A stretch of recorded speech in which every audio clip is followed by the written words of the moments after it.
Pablo Escobar شمالی اور جنوبی امریکا کے سب سے بڑے طاقتور ڈرگ مافیا کا سربراہ تھا۔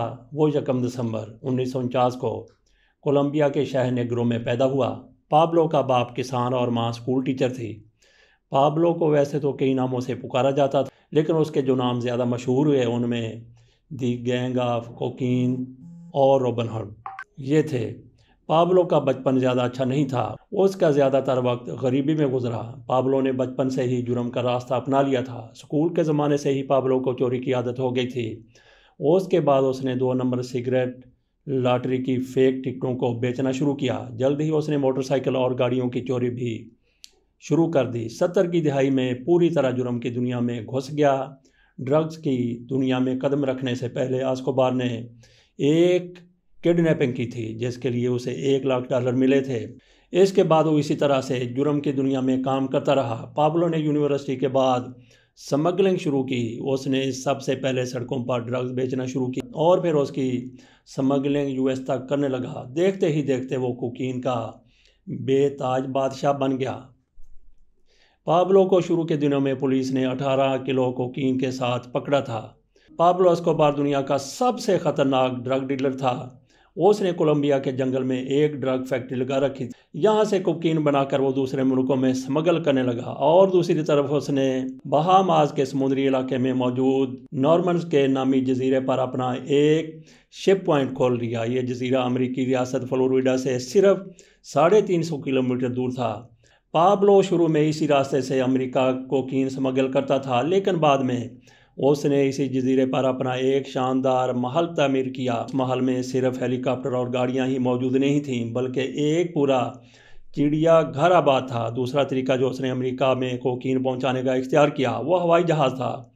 25 سال کی عمر میں پابلو نے 17 سے 80 ہزار کوکین کولمبیا سے امریکہ تک پرانے جہازوں کے ٹائروں کے ذریعے سمگل کرنا شروع کی۔ اس کام کے لیے پابلو پائلٹ کو $5 کروڑ دیا کرتا تھا۔ بعد میں پابلو نے 15 بڑے جہاز اور 6 ہیلی کاپٹر اپنے کوکین کے اس کاروبار کے لیے خرید لیے۔ پابلو ایسکوبار کا ایک طریقہ تھا جسے انگلش میں سلور لیڈ کہا جاتا ہے، یعنی جو رشوت سے قابو نہیں ہوتے انہیں طاقت سے قابو کرو اور طاقت سے قابو جو نہیں ہوتے ان کا کام تمام کر دیا جائے۔ پابلو کے کالے دھندے کے بارے میں جب حکومت کو معلوم ہوا تو کولمبین حکومت نے پولیس کو پابلو کو گرفتار کرنے کا حکم دیا، لیکن پابلو نے اپنے اثر و رسوخ سے اور گرفتاری سے بچنے کے لیے کولمبیا کی سکیم تھوٹ پر حملہ کروا دیا جس میں کئی جانوں کا نقصان ہوا اور مجبوراً حکومت کو سرنڈر کرنا پڑا۔ بعد میں پابلو نے اپنے دھندے کو محفوظ رکھنے کے لیے جج سے لے کر پولیس اور سیاستدان سے لے کر عوام تک سب رشوت دے کر قابو کر لیا۔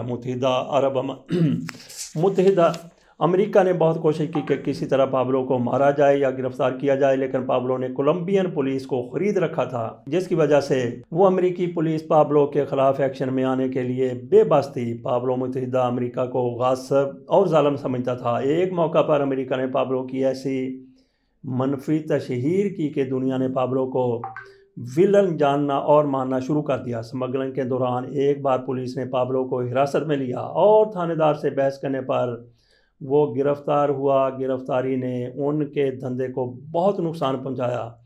پابلو کاغذوں میں ایک بزنس مین تھا اور اس کی آمدنی کی وجہ وہ ٹیکسی فرم تھی جن کی تعداد صرف 2 تھی، لیکن پولیس سے پنگا لے کر اس نے اپنے دھندے کا پول کھلوا دیا۔ سزا سے بچنے کے لیے پابلو نے جج کو رشوت دینے کی کوشش کی لیکن وہ کامیاب نہ ہو سکا۔ اس کے بعد اس نے گرفتار کرنے والے آفیسرز کو رشوت دی اور باہر آ گیا۔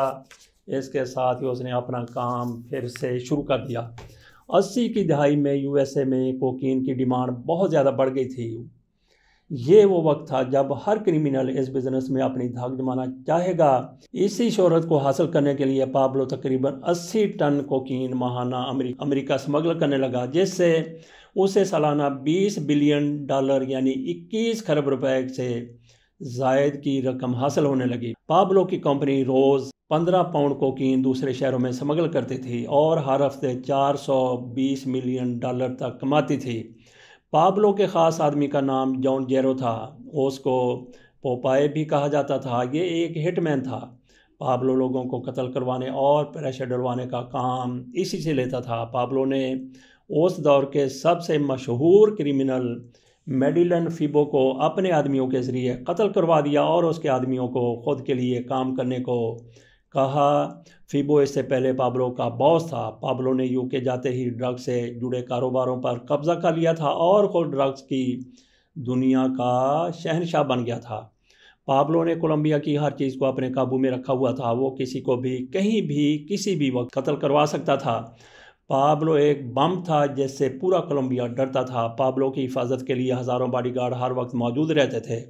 اس نے پیسوں سے اپنی آرمی بنا لی تھی۔ پابلو کے پاس اتنی دولت تھی کہ وہ ہر ہفتے ہزاروں ڈالر صرف ربر بینڈز پر خرچ کرتا تھا تاکہ وہ پیسوں کو سنبھال کر رکھ سکے۔ اس کی دولت کا اندازہ اس بات سے لگایا جا سکتا ہے کہ اس نے پیسوں کو جنگلوں میں دفن کر کے رکھا ہوا تھا، جس کا نقصان یہ ہوا کہ اس کے ہزاروں ڈالر چوہوں اور قدرتی آفات کی نظر ہو گئے۔ ایک بار پابلو کی کہی ہوئی باتیں چھاپنے کے لیے ایک رپورٹر کو پابلو نے 50 کروڑ روپے دیے تھے۔ اسی طرح ایک بار پابلو اسکوبار اپنی بیٹی کے ساتھ کیمپنگ کے لیے جنگل میں گیا۔ رات کافی ہو گئی تو ان کے پاس آگ جلانے کے لیے لکڑیاں ختم ہو گئیں۔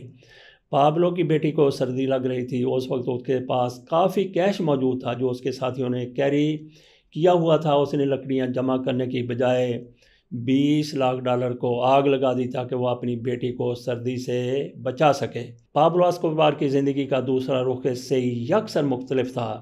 اسے گاڈ فادر بھی کہا جاتا تھا۔ وہ ڈرگ کے کاروبار سے حاصل کرتا بھاری رقم سے غریبوں کی مدد کرتا تھا۔ اس نے کولمبیا کے غریب لوگوں کے لیے ہسپتال تعمیر کروائے، سڑکیں تعمیر کیں، لوگوں کو گھر بنا کے دیے اور جہاں جہاں لوگ مصیبت میں ہوتے تھے اسکوبار ان کی مدد کے لیے پیسہ پانی کی طرح بہا دیتا تھا۔ اس نے اپنے مافیا میں جو لوگ بھی رکھے ہوئے تھے ان کو بہترین تنخواہ دیتا۔ پابلو نے اپنے کارندوں کو کبھی تنگ نہیں کیا بلکہ ان کو بھی عام لوگوں کو نقصان نہ پہنچانے کی نصیحت کرتا تھا۔ پابلو نے پورے کولمبیا کو خرید لیا تھا لیکن اپنی کمائی میں CIA کو حصہ دینے کے لیے تیار نہ ہوا۔ یہی آگے جا کر اس کے لیے مصیبت بنی۔ پابلو کا ایک قصور سیاست میں قدم رکھنا تھا جس نے اسے ایکسپوز کر کے رکھ دیا۔ وہ ایک طاقتور ڈان سے ایک خوش آمدید سیاستدان بن گیا۔ پابلو نے اپنے دوستوں کو بتایا کہ وہ کولمبیا کا صدر بننا چاہتا ہے تاکہ وہ غریبوں کی زندگی بدل سکے۔ اس نے اس مقصد کے لیے انتخابات میں حصہ لیا اور جیت۔ حالانکہ اس کے کزن نے پابلو کو سیاست میں حصہ لینے سے منع کیا تھا جو خود اس کے گینگ کا حصہ تھا۔ اس کا خیال تھا کہ اس طرح وہ طاقتور لوگوں کا دشمن بن جائے گا اور وہ اس کے دشمن بن جائیں گے، اور ویسے بھی سیاست ایک بے رحم کھیل ہے۔ لیکن پابلو نے اس کی ایک نہ مانی۔ رکن پارلیمنٹ منتخب ہونے کے بعد ایک اجلاس میں شرکت کے دوران اس کی پارٹی کے منتخب وزیر انصاف نے اس پر تنقید کر دی۔ وزیر انصاف CIA کا ایجنٹ تھا جس کی تقریر کولمبیا سمیت امریکی اخبارات اور TV چینلوں نے بڑے زور و شور سے اور اہتمام کے ساتھ نشر کیا۔ اس منفی تشہیر کے فوراً بعد کولمبیا بھر میں اس مافیا کے خلاف ریاست حرکت میں آ گئی اور بڑے پیمانے پر کریک ڈاؤن شروع ہو گیا، جس کے بعد اسکوبار کو یقین ہو گیا کہ صدر بننے کا اس کا خواب صرف خواب رہے گا۔ پابلو کے خلاف جس منسٹر نے آواز اٹھائی تھی اس کو پابلو نے قتل کروا دیا، جس کے بعد کولمبین سیاست ہل کر رہ گئی۔ پابلو نے یکے بعد دیگرے 3 نامزد صدروں کو بھی قتل کروایا تھا۔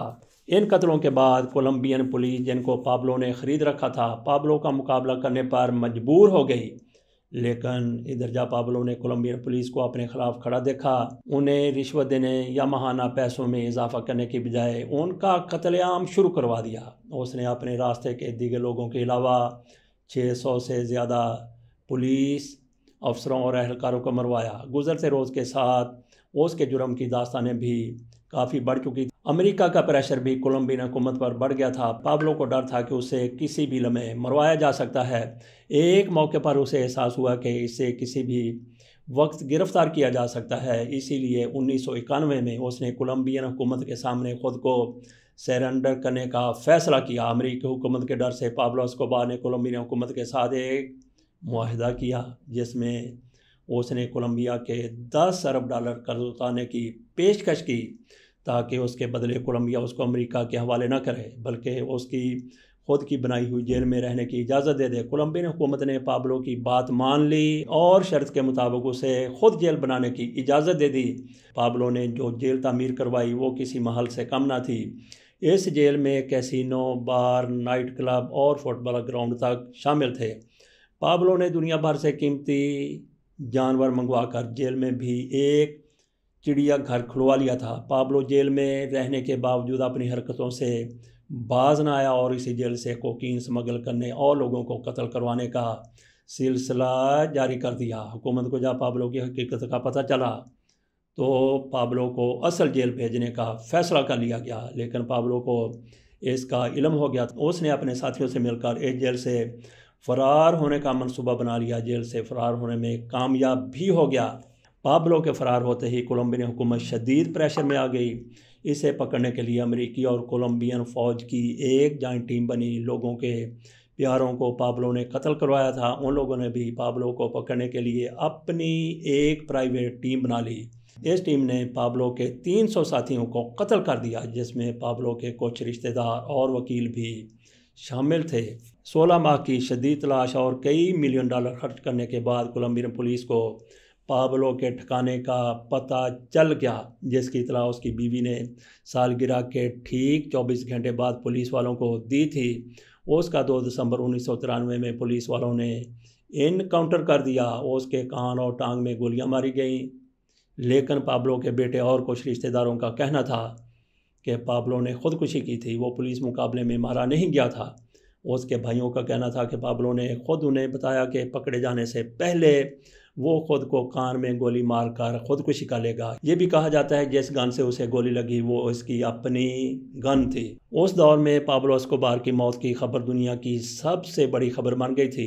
اس کی آخری رسومات میں 25,000 سے زیادہ لوگوں نے حصہ لیا۔ یہ سب وہ لوگ تھے جن کی پابلو نے کبھی مدد کی تھی۔ پابلو کو فوربس نے 1987 میں دنیا کا 7واں امیر ترین شخص قرار دیا تھا۔ پابلو کے بیٹے کا کہنا تھا کہ فوربس ایسی درجہ بندی کرنے والے لوگوں کے اندازے پابلو کی ملکیت دولت سے قریب بھی نہیں ہیں۔ پابلو کے خاص مشیر پوپائے نے پہلے ہی پولیس کے سامنے سرنڈر کر دیا تھا اور اعتراف وہ کئی لوگوں کو موت کے گھاٹ اتار چکا ہے۔ حکومت نے پوپائے کو جرم قبول کرنے کے بعد 25 سال کی سزا سنائی، کیونکہ کولمبیا میں سزائے موت کا قانون نہیں تھا۔ پابلو اسکوبار کی فیملی نے پابلو کے مرنے سے پہلے ہی جرمنی میں سیاسی پناہ حاصل کر لی تھی۔